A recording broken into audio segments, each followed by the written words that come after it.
Perfecto, muchas gracias Cristian por la presentación y evidentemente a todos ustedes por su tiempo. Ha sido una semana, como bien dijo Cristian, bastante con retos de aprender algunas técnicas, de aprender algunos equipos, pero lo hemos hecho con mucho gusto para ustedes y qué mejor que reiterarles el agradecimiento porque, bueno, hoy viernes estamos aquí listos para hablar, platicar una vez más de los reactores a presión.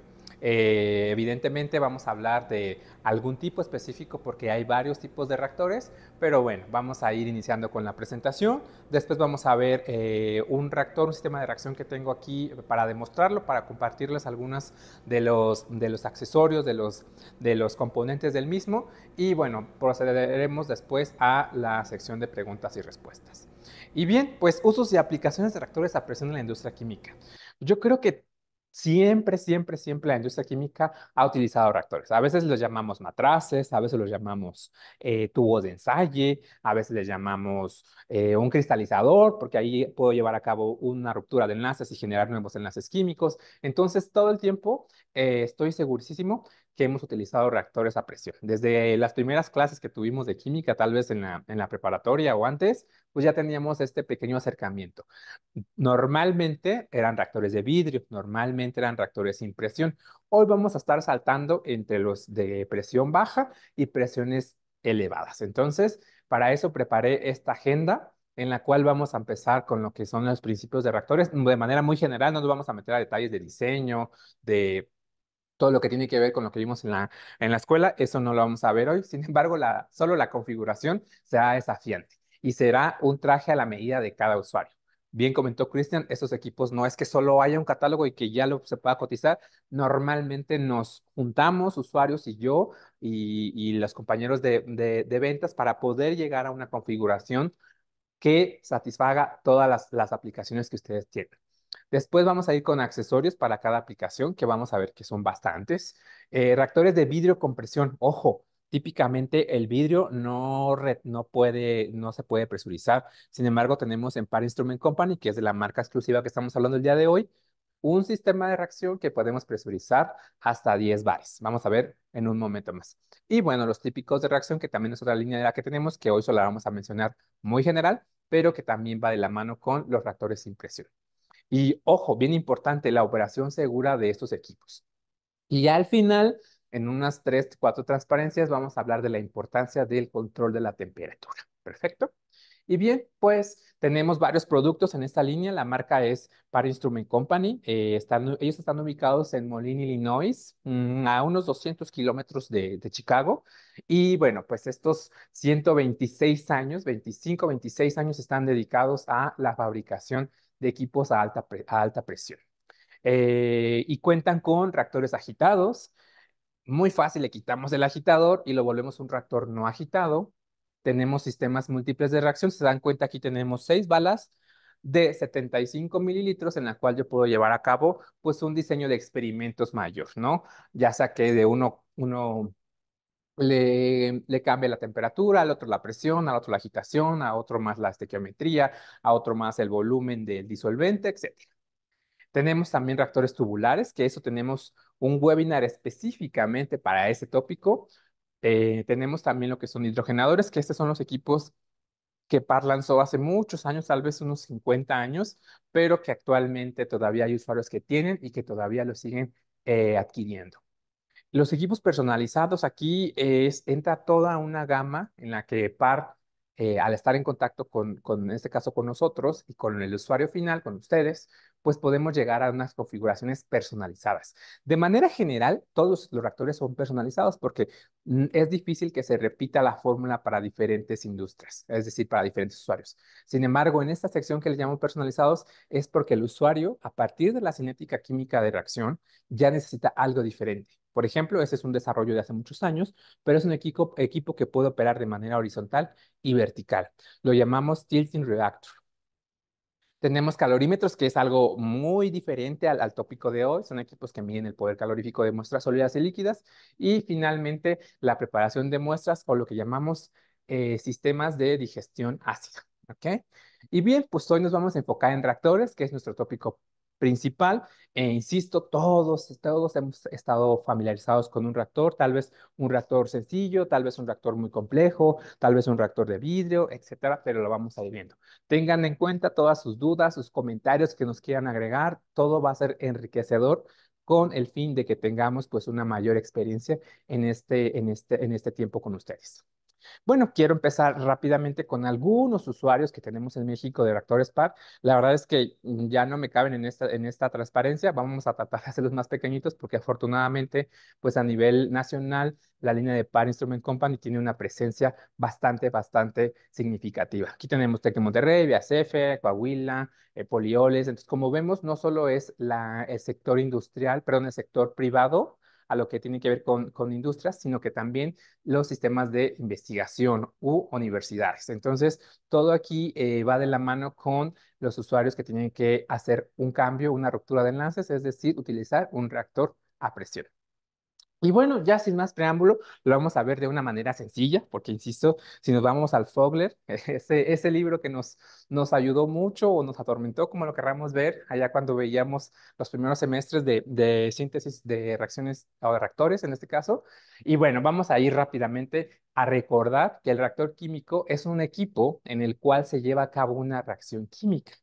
Y este equipo está diseñado para que se maximice la conversión, hashtag, la selectividad a un menor costo posible. Entonces, queremos que haya una conversión de materia prima a productos y que sea selectivo. ¿A qué me refiero con selectividad?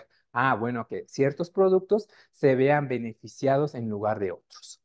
El diseño del reactor químico requiere muchos conocimientos, o sea, termodinámica, cinética química, transferencia de masa y energía y mecánica de fluidos. Muchas veces ya está la receta, ya dicen, ponle esto y otro, y esto y lo otro. Sin embargo, entender todas las variables que están detrás de la configuración y del diseño de los reactores nos va a ayudar a tener un mejor rendimiento en lo que tiene que ver con el diseño de experimentos.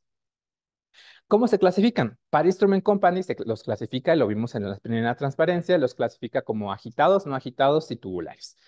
Desde un punto de vista de operación, se clasifican en discontinuos, que son los reactores que trabajan por lotes o por cargas. ¿Qué pasa aquí? Introducimos la alimentación, ya sea reactivo A, B, disolvente, esperamos un tiempo, dependiendo de la cinética química de reacción, y después sacamos el producto. Entonces, aquí lo llamamos por lotes y son los reactores batch. Ese es el más típico, ¿no? Los alquimistas lo ocupaban, seguramente no le llamaban reactor, pero desde ese tiempo ya llevaban este tipo de reacciones. Y tenemos los reactores continuos, que son aquellos que trabajan de forma continua, como su nombre lo dice. Aquí introducimos los reactivos al mismo tiempo que se sacan los productos. ¡Wow! ¡Qué interesante!, ¿no? Y tenemos dos grandes ejemplos. El primero es un CSTR o Continuous Stirred Tank Reactor. Y lo que hago aquí es tener el mismo tanque de acá, se dan cuenta el batch, pero ahora le voy a agregar una alimentación FA0 y voy a tener un producto FA.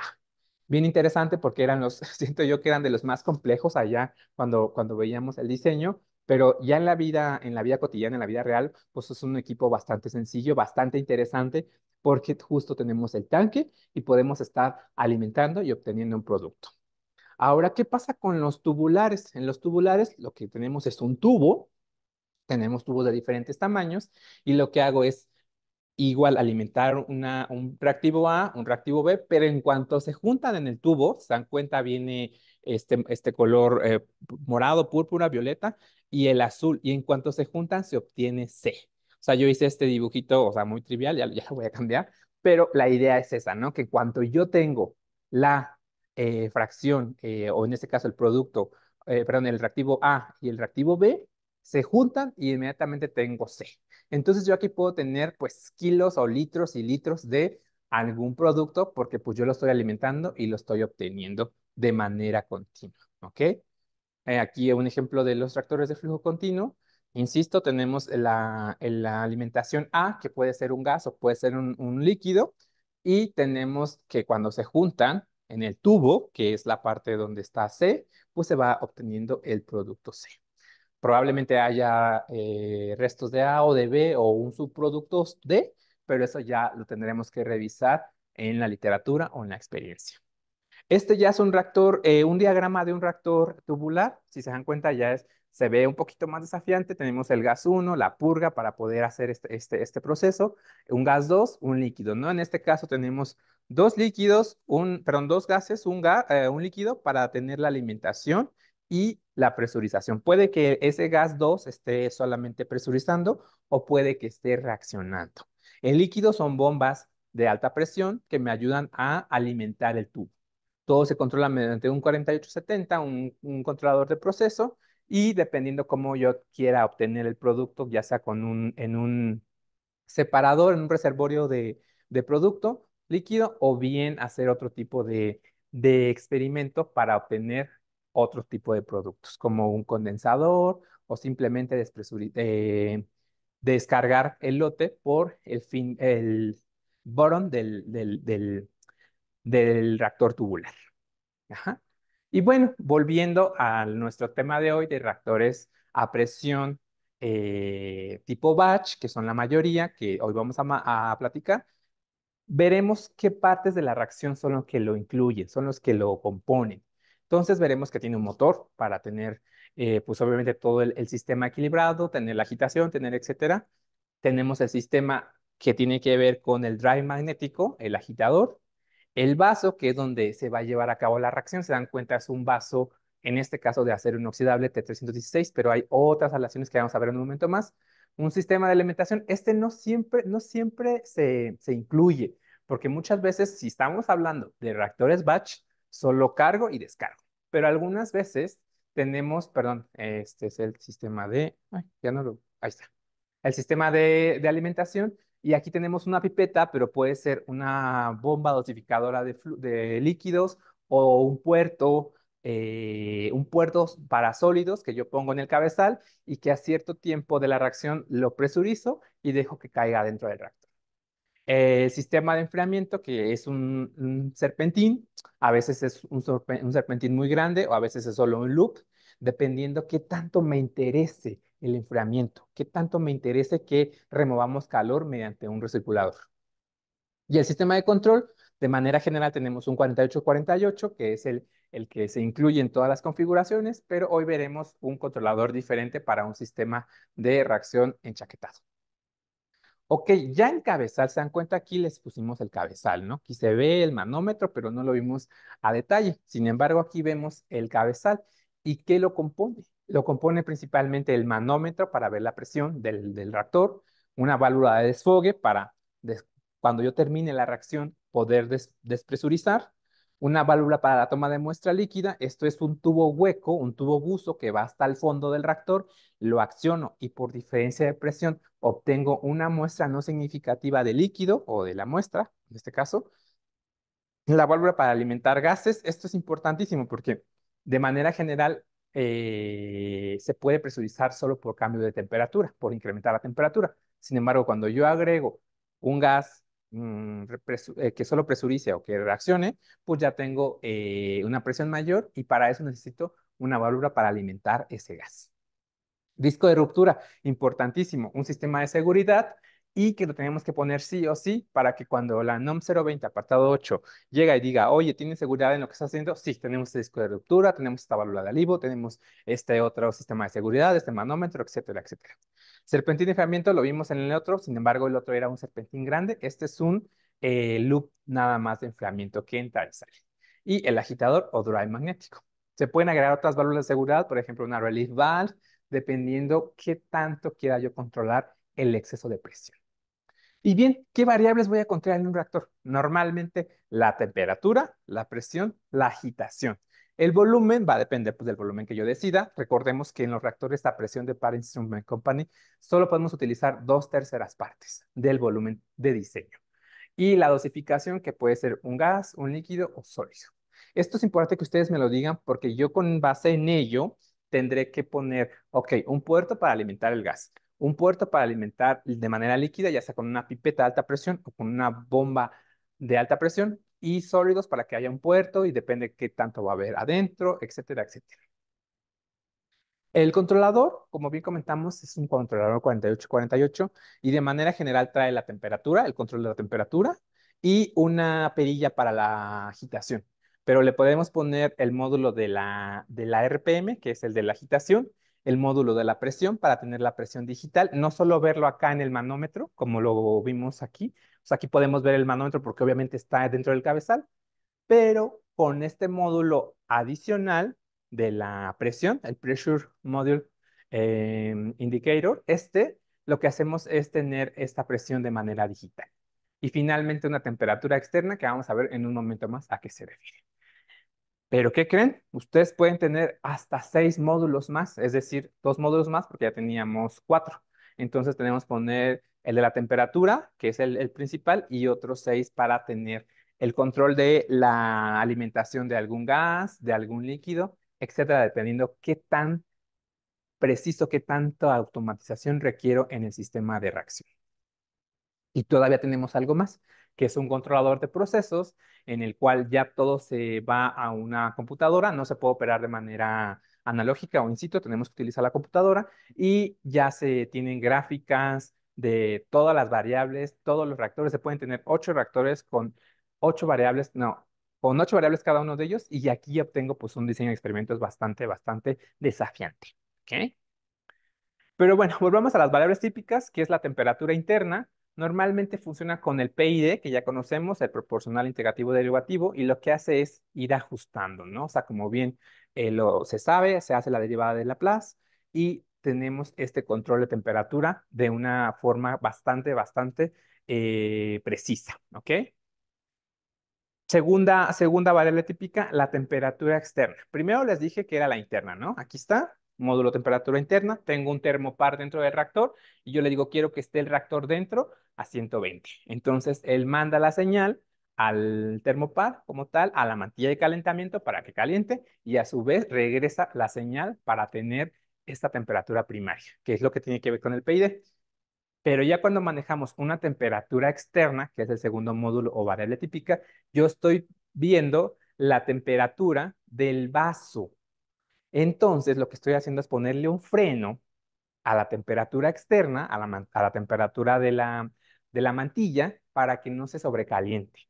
Recordemos que cuando yo pongo un set point en la temperatura primaria, llega primero a la temperatura, al set point y se puede llegar a pasar porque ya le mandó mucho calentamiento a la mantilla porque estaba lejos del set point. Entonces, lo que yo hago aquí es tener un segundo set point y lo que voy haciendo son calentamientos moderados porque voy frenando la temperatura de la mantilla, ¿ok?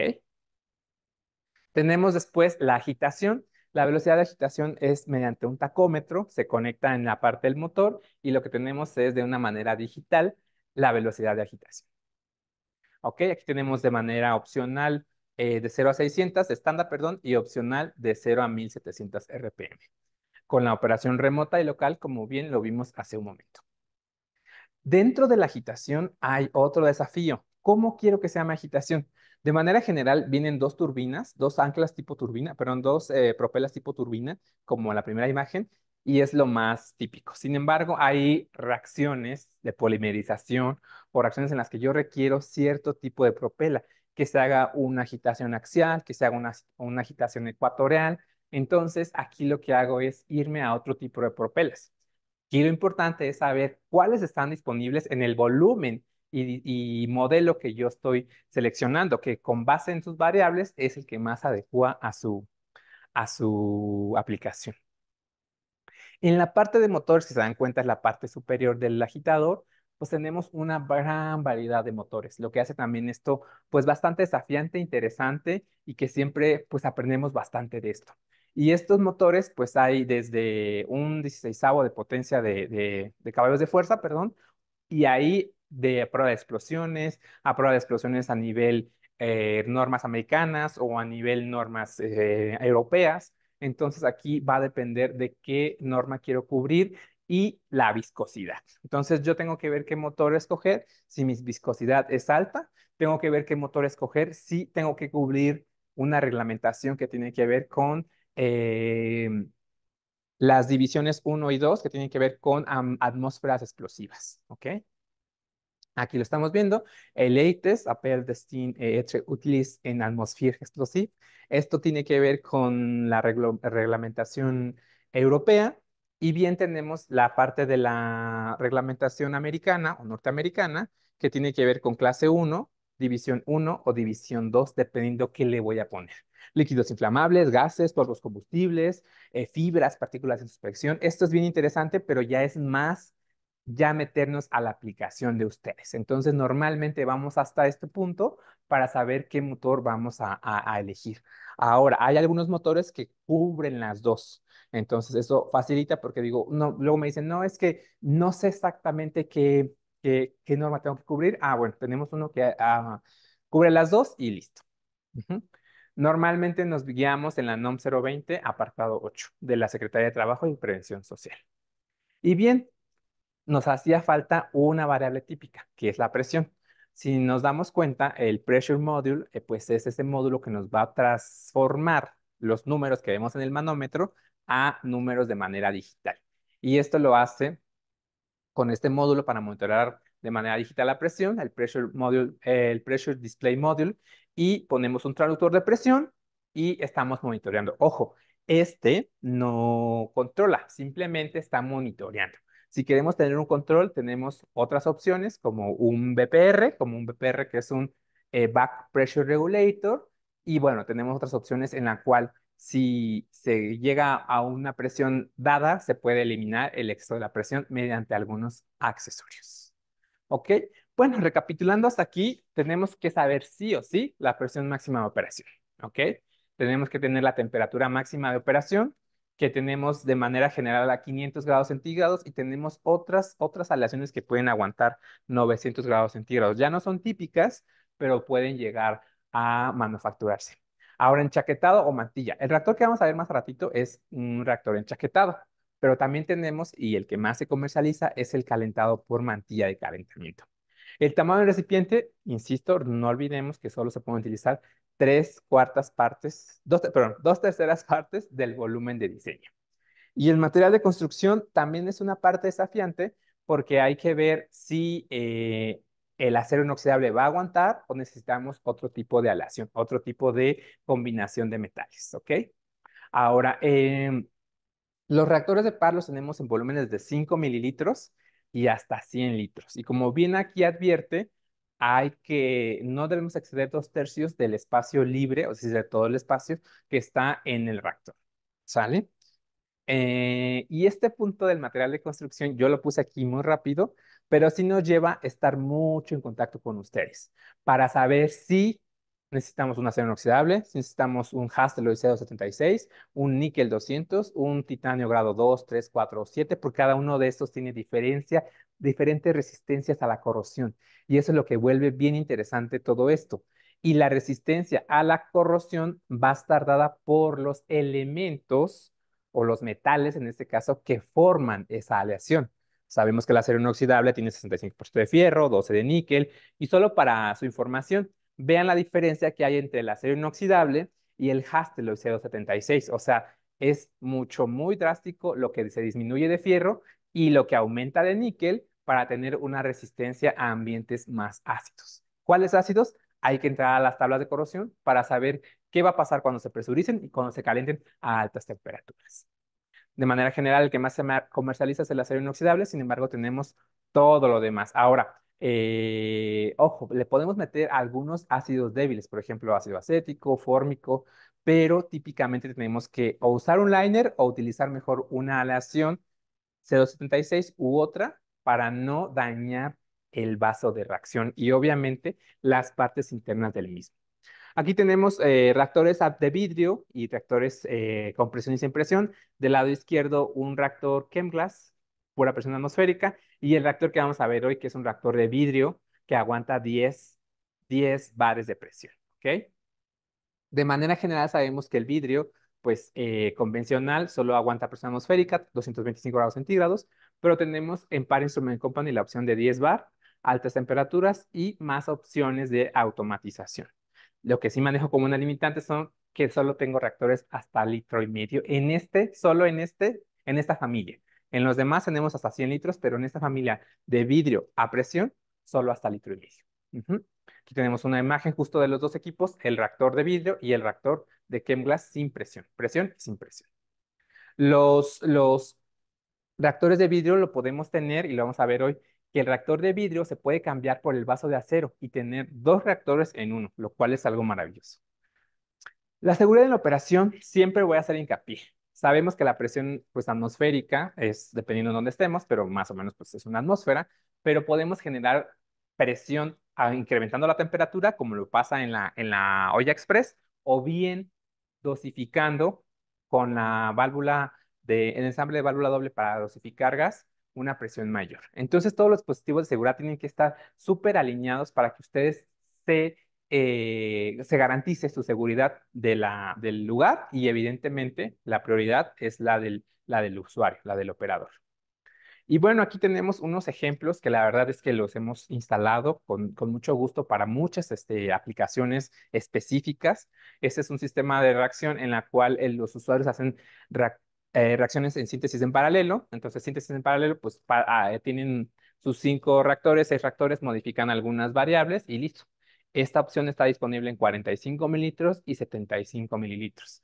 Reactores, perdón, de velocidad de agitación de 0 a 1200 RPM, manufacturados típicamente en acero T316, pero hay más aleaciones. Este lo pongo porque es en parte uno de los bestsellers en la industria química. Entonces, lo tenemos aquí, no de entrega inmediata, pero sí se puede cotizar y se puede trabajar. Ahora, si ustedes me dicen, es que yo más ocupo 3, podemos hacer un sistema de 3 de esos volúmenes, pero con una familia diferente.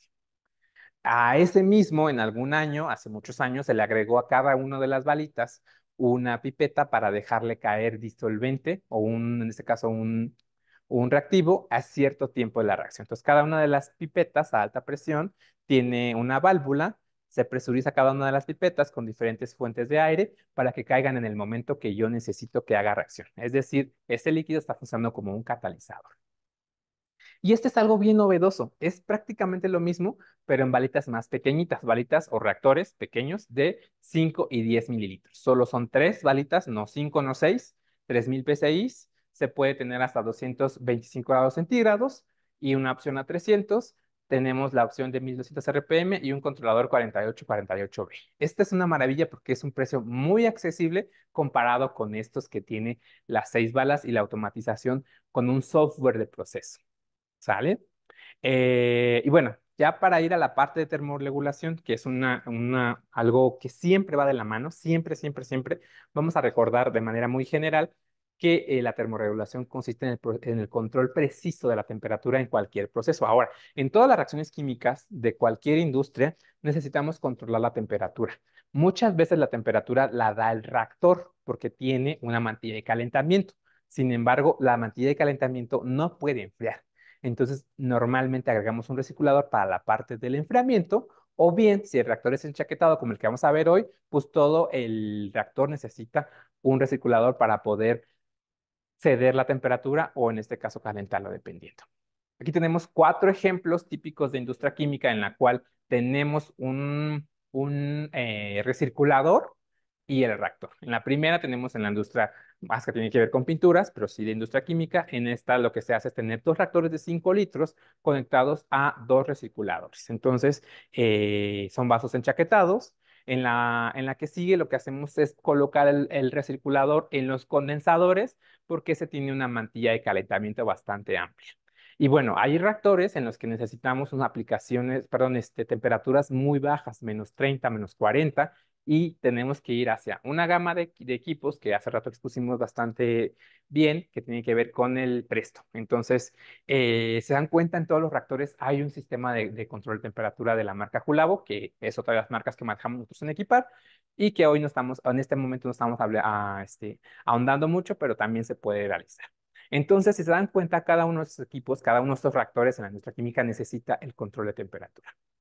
Este es un reactor muy parecido al que vamos a ver hoy, de 1,5 litros, de 1,5 litros de la serie 5100. Tenemos el reactor de vidrio, se puede cambiar al reactor de acero simplemente quitando el vaso y poniéndole acero. Lo está controlando la temperatura, un sistema de control de temperatura Presto, sistema dinámico de control de temperatura, con el cual yo garantizo que dentro de la reacción no haya ningún cambio brusco, porque mi polimerización puede dañar o puede dañar incluso el vaso de reacción y obviamente al usuario. Entonces, este sistema de control es bastante interesante porque mediante una sonda PT-100 la metemos al reactor y estamos controlando la temperatura interna. Ahora, si se dan cuenta, el controlador que tiene esta configuración es un 4848, diferente al que vamos a ver ahorita que nos pasemos al reactor que yo tengo aquí, porque el usuario necesitaba también medir, monitorear el torque. Entonces tenía la temperatura interna, que era un indicador, porque en este caso, al ser un reactor enchaquetado, quien va a dar esa temperatura es el recirculador, en este caso el Presto. Tiene la presión, entonces está viendo la presión del manómetro, pero de manera digital. Tiene las RPM, es decir, la agitación, y la temperatura, en lugar de temperatura externa, tiene la variable del torque, porque en su reacción era muy importante. Todo esto mediante el software SpecView de Par Instrument Company. Esta configuración estuvo muy interesante, muy desafiante, pero la concluimos satisfactoriamente. ¿Ok? Tenemos un reactor de 50 litros, también en la industria química, y aquí tenemos un sistema dinámico de control de temperatura también para poder atemperar el volumen de 50 litros. Entonces, muchas veces los ponemos con el reactor de Chemglass, típicamente, pero si ustedes ya tienen un reactor y solo buscan el recirculador, también los podemos proveer. Ahora, en este diagrama muestro de una manera rápida y sencilla cómo se conecta cuando el reactor tiene una mantilla de calentamiento. Es decir, como los que vimos en un inicio, que tiene el PID de calentamiento, la mantilla de calentamiento, lo que hace el recirculador es enfriar, ¿qué? Enfriar las chaquetas del agitador. El agitador como tal, tiene dos chaquetas una chaqueta de enfriamiento y y de presión también, para que se le haga pasar agua fría y yo evitar que se dañen las partes electrónicas del agitador y del transductor. Entonces, normalmente con un recirculador de Kulavo lo que se hace es seguir una línea para las chaquetas de enfriamiento del transductor de presión y del agitador y otra línea para poder conectarla a una válvula solenoide y esa válvula solenoide deje pasar agua fría al reactor, pero no a todo el reactor, solamente al loop de enfriamiento, al serpentín de enfriamiento. Entonces, no se va, no, o sea, se pueden ver muchas líneas, pero está muy sencillo. Recirculador, dos líneas, una para el agitador, una línea para el serpentín de enfriamiento y regresa. Esto es como se ve en el diagrama. Ya en la vida real, yo llego, instalo de manera sencilla el recirculador con el reactor. El reactor aquí tiene su mantilla donde tiene ese señal de calentamiento de que está caliente. Es la mantilla de calentamiento. Dependiendo del volumen, puede ser una mantilla tipo Carloy o tipo cerámica. Y el controlador 4848. ¿Ok? Este no es un reactor enchaquetado, es un reactor calentado por mantilla de calentamiento. ¿Ok? Y bueno, pues aquí vamos a dejar esta parte teórica. Vámonos justo a la parte de ver el equipo que tenemos aquí, un reactor que es de nuestros, basados en mi experiencia, es el que más vendemos en la industria química.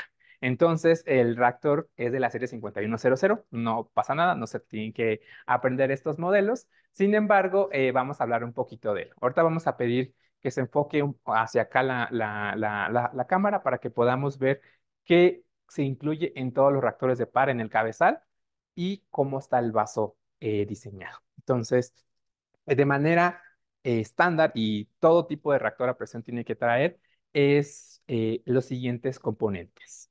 Vemos en el eje principal, este que está aquí, el manómetro. El manómetro, pues es este dispositivo que me va a dar la presión. Se dan cuenta, aquí solo tengo un manómetro bueno, de 0 a 2000, a 200 PSI, porque este manómetro es para el reactor de vidrio.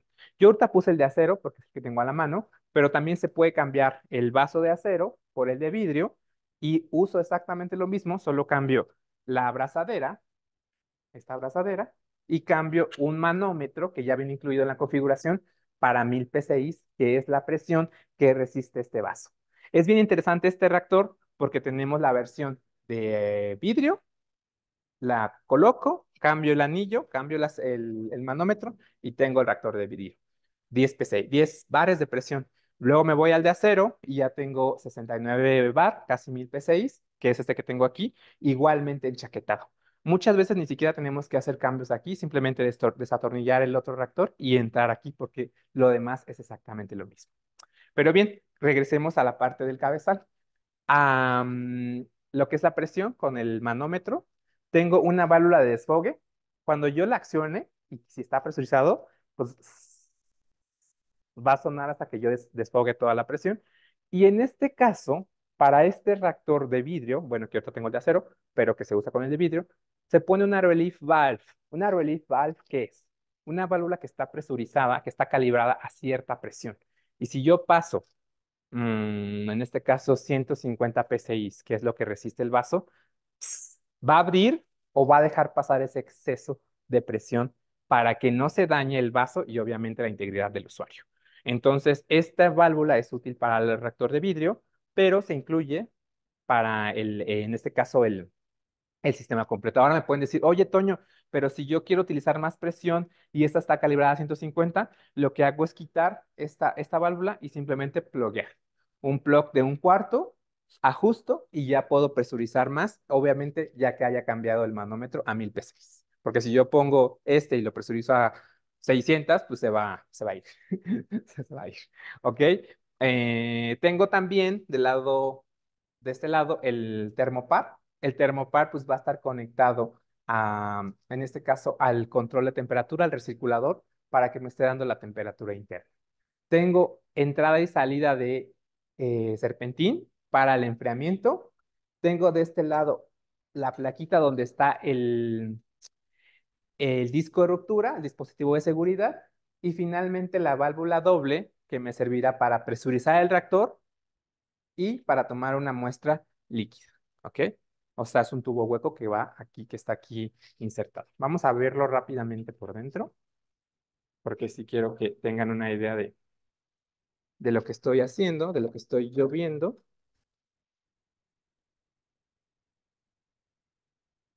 Estos anillos, cierre tipo partido, le llama par, están diseñados para aguantar la presión. Sin embargo, hay una diferencia en el anillo partido para el de vidrio, porque tiene aquí una junta de polímero para evitar la unión vidrio-acero, y el anillo para el de acero no la lleva. Ahí está. Ujú. Bien, entonces les decía que tenemos el tubo hueco para tomar la muestra líquida, el manómetro conectado al puerto principal, el termopar conectado a un termopozo, este es el termopozo, la velocidad de agitación que la va a estar dando este sistema de agitación y estas dos propelas. Normalmente lo manejamos de aquí, ahorita no lo tenemos conectado, pero es esto lo que hace la agitación. ¿Y qué más tengo en la parte interna? El loop de enfriamiento.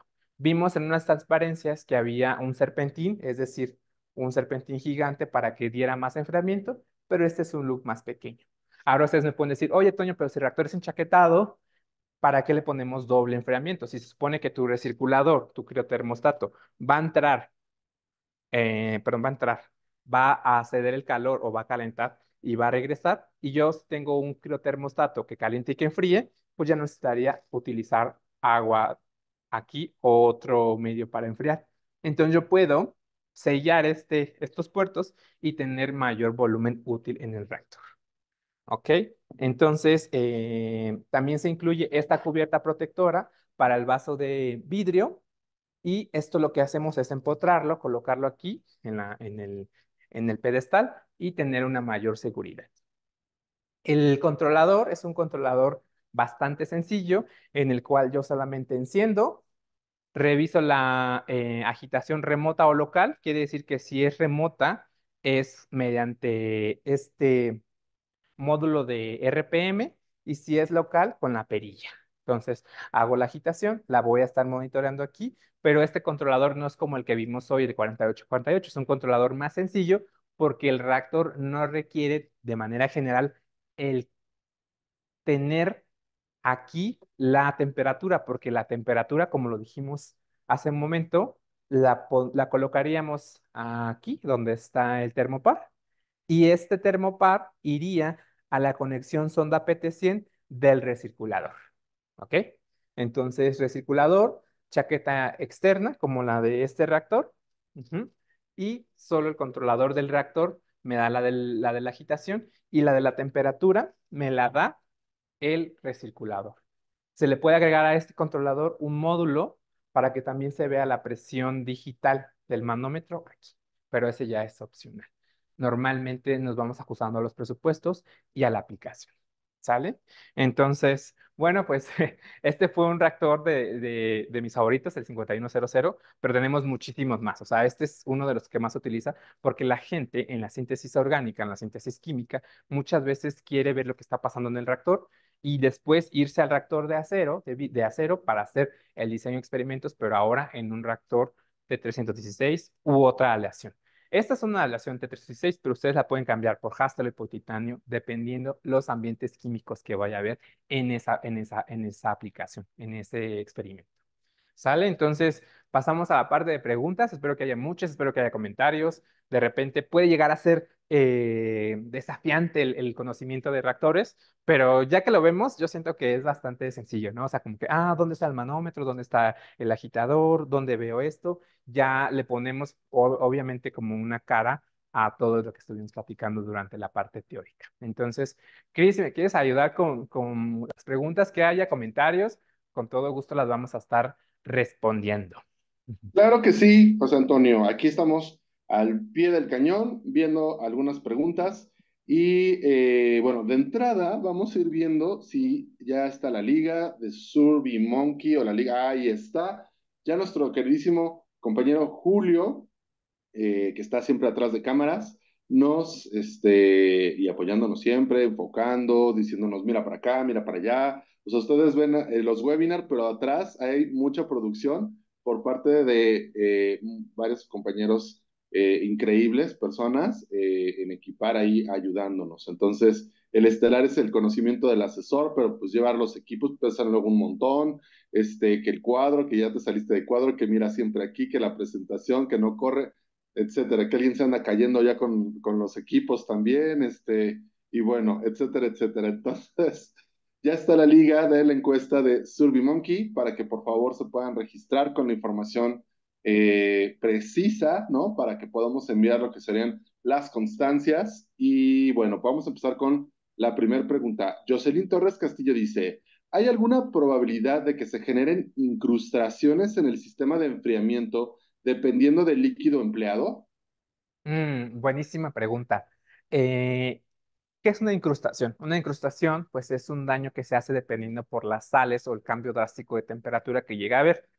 Normalmente dentro del reactor hay una temperatura elevada y algunas ocasiones con una válvula solenoide se deja pasar agua en el serpentín y esos cambios de temperatura pueden llegar a ser algún tipo de incrustación. Ahora, sí o sí, en esta ocasión, a diferencia de un criotermostato para aplicaciones diferentes, aquí tengo que utilizar agua. ¿Por qué? Porque si yo tengo alta presión en el reactor, en el vaso, y tengo una temperatura elevada, no sé cómo se vaya a comportar un fluido térmico base silicón, un fluido térmico base otro tipo de compuesto químico, por lo tanto necesitamos pasar solamente agua.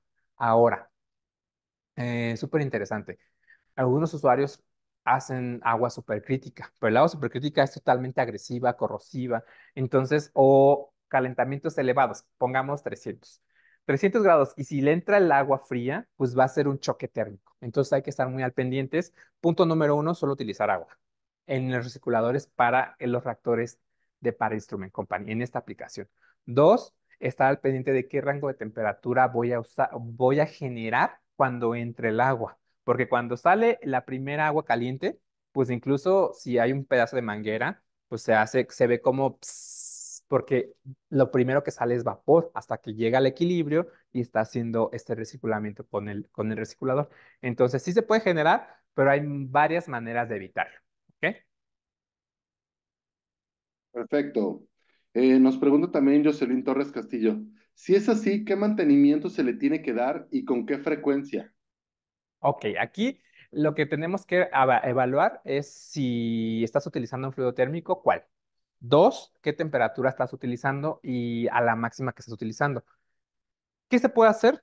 O sea, en el caso de, en el Caso más drástico, cambiar el serpentín de enfriamiento. O sea, esta es una pieza, todo el reactor, todo el cabezal es un consumible, o sea, desde esta válvula, este tubo buzo, la propela. Entonces, si ustedes ven que se está generando algún tipo de incrustación que es muy notoria, ¿no? A lo mejor se ve rojizo, que es la corrosión como tal, o se ve blanquizco, que es meramente por sales. Entonces, si es eso, podemos cambiar este número de parte, que es el serpentín, y listo. Lo podemos hacer aquí en Equipar como mantenimiento, pues sería preventivo, porque en este caso no te está generando una repercusión en el sistema de reacción. Sin embargo, te estás previniendo que esa incrustación genere algún tipo de fuga y que cuando esté pasando agua fría y tu reacción esté caliente, pues se llegará a contaminar o generar algo que no queremos. Entonces, este lo puedes mandar a equipar o cotizar esta parte, el serpentín de enfriamiento o el loop de enfriamiento,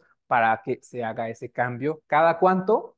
Es complicado. Hay que ver de manera física cómo se está desgastando y hay algunas pruebas, por ejemplo, es llenar de aire para ver si tiene fugas, pero lo mejor que podemos hacer es que si ya lo vemos muy desgastado, como muy rojizo por corrosión, cambiarlo. También nos preguntan, ¿qué temperatura resisten los sellos de grafito? Sellos de grafito. Los sellos de grafito se utilizan para temperaturas de hasta 900 grados centígrados. ¿Cuándo utilizo estos 900 grados centígrados? En reactores tubulares. Cuando voy a hacer reacciones de Fischer-Tropsch o reacciones de oxidación avanzadas, se cambia la aleación. La aleación ya no es acero inoxidable, puede ser una H20 u otro tipo de aleación. Y cuando yo elevo a más de 320 grados centígrados, necesito sello de grafito porque el sello de teflón que viene típicamente en los reactores de las familias más comunes, o sea, de los batch, son de teflón, son sellos flat PTFE, o sea, sellos planos, y estos sellos solo resisten 320 grados centígrados. Ahora, cuando mandamos una cotización o incluso en la ficha técnica, el reactor a veces dice temperatura de operación 350 grados centígrados. Pero para que ustedes la lleven a 350 grados centígrados hay que usar sello de grafito porque el de teflón no va a aguantar. Y 320 grados, 330 grados centígrados por un tiempo prolongado va a hacer que se haga un chicle y que ya no lo podemos quitar nunca. Entonces, muy buena pregunta porque está relacionada con dos cosas. Con qué sello utilizar, dependiendo de la temperatura, y con la resistencia del mismo. Muy bien, nos pregunta uno de los asistentes anónimos, ¿en cuánto sale el equipo? ¿En cuánto sale? Fíjate que no hay un precio estándar, o sea, no hay forma de que yo te pueda decir, cuesta, no sé, un número. Y te voy a decir por qué. Te voy a decir que si tú quieres que le agregue, que le quite el vaso de acero, o que solo vaya el de vidrio, o que yo le quite el relief valve, porque no, pues mi reacción es controlada, no la necesito, o que le ponga al controlador eh, el de la presión o otros módulos, eso lo puede hacer que la inversión sea mayor. Entonces, normalmente aquí trabajamos de que yo te mando una propuesta, nos reunimos nuevamente, te platico si tienes dudas o de, oye, aquí pusiste que la mantilla de calentamiento es tipo Carlo, ¿eso qué es? Ah, mira, es una mantilla que está manufacturado de esto y aguanta tales temperaturas. Y yo te digo, oye, ese presupuesto está dentro, le puedo quitar estos tres módulos opcionales, le puedo quitar un recirculador más sencillo para que solamente enfríe. Entonces, depende, una, de la aplicación, dos, del presupuesto. Entonces, no tengo un estándar, puede hacerse una configuración con dos vasos, con otro, o con más accesorios, o quitarle para yo decir, ah, ok, yo en la mente tenía un presupuesto de tantos. Quítale lo que se pueda, que sea funcional, que no lo dejes, obviamente, sin, y nos ajustamos al presupuesto, pero sí que de entrada te diga un precio no se puede dar. Perfecto. Jocelyn Torres Castillo dice, ¿se les tiene que dar algún tipo de calibración a estos equipos debido a los termopares que pueden llegar a presentar o a algunas otras características? Pues mira, aquí lo que más he visto que importa es la presión. Sin embargo, claro que se pueden hacer calificaciones o calibraciones del termopar. El termopar, este es un termopozo. Entonces, lo que estoy viendo aquí es el pozo nada más. pero yo puedo sacar el termopar, bueno, a veces no se puede sacar el termopar para llevarlo a un área de calibración o de calificación. Entonces el termopar pues tiene que tener las temperaturas y hacerlo en los puntos que se requiere, pero es muy raro que se haga este tipo sí, de calificaciones o calibraciones en los equipos de par. Ujú. Muy bien, dice Saúl Medina. Por curiosidad, ¿cuánto es la capacidad máxima que han hecho un reactor de vidrio o hasta qué volumen recomiendan hacerlos? Mm, Pues mira, tenemos reactores de vidrio de hasta 100 litros sin presión. Con presión podemos manejar 5 litros y depende, o sea, 100 litros es el máximo, pero es sin presión y con presión 5 litros. Ahora, ¿por qué se vuelve tan desafiante presiones a volúmenes grandes? Porque no es lo mismo que yo esté presurizando a 10, pon tú 8 bares. 8 bares, un reactor de vidrio de 1,5 litros, este es de 600 mililitros, a uno de 50 litros. O sea, de manera general, son muy pocos en el mercado los que a volúmenes muy grandes te ofrecen presiones mayores. Nosotros tenemos en la línea de Chemglass 100 litros de volumen a presión atmosférica. Ujú. Y en presión y en volúmenes de compresión, litro y medio de manera general, y ya hecho la medida, 5 litros. Ujú. Perfecto. Asistente anónimo, buena exposición y el expositor muy guapo. También Urania Valencia menciona, ¿siempre llevan recirculador? Eh, Gracias por la pregunta. Y siempre hay un recirculador, yo diría que el 98% de las ocasiones sí, porque necesitamos enfriar, y se los platiqué por ahí, el loop o la chaqueta de enfriamiento del agitador. Esa está en la parte superior del eje de agitación y sí o sí tiene que llevar agua de enfriamiento para evitar que los vapores o el calentamiento del vaso lleguen al sistema magnético del agitador. Entonces, ustedes me pueden decir, oye, Toño, pero si yo tengo un recirculador pequeño, lo podemos utilizar. ¿Puedo utilizar agua? Sí se puede utilizar agua, obviamente, pues sabiendo que vamos a estar ya saben la parte ambiental y el usar agua o no. Pero siempre llevamos un recirculador, sí. Y si es enchaquetado, pues no hay forma, no hay otra forma de calentar. Tiene que entrar el fluido térmico, salir, y eso lo hace el recirculador. Entonces, 98% de las veces, 99, nos necesitamos un recirculador, excepto cuando es un reactor no agitado, que no lleva el agitador, vaya la redundancia, y ahí podríamos prescindir de un recirculador. Perfecto. Igualmente, Urania pregunta, presión normal en procesos químicos, ¿cuál sería? Presión normal en procesos químicos. Bueno, basados en mi experiencia, no se requieren presiones tan elevadas. Bueno, hay varios tipos de reacciones. Las reacciones más comunes, yo creo que estamos hablando de tal vez 10 bares de presión, y otro tipo de reacciones avanzadas que le llaman así en la parte de la industria química, que me ha tocado solo con dos usuarios que lo llevan entre 80 y 100 atmósferas o bares. Esos serían como los que tengo en la mente que son presiones típicas, pero va a depender. O sea, al final de cuentas, pongo el ejemplo más sencillo, que es la olla express. La olla express, ¿por qué usamos una olla express? Porque la olla express nos disminuye el tiempo de cocción, ¿no? De los alimentos.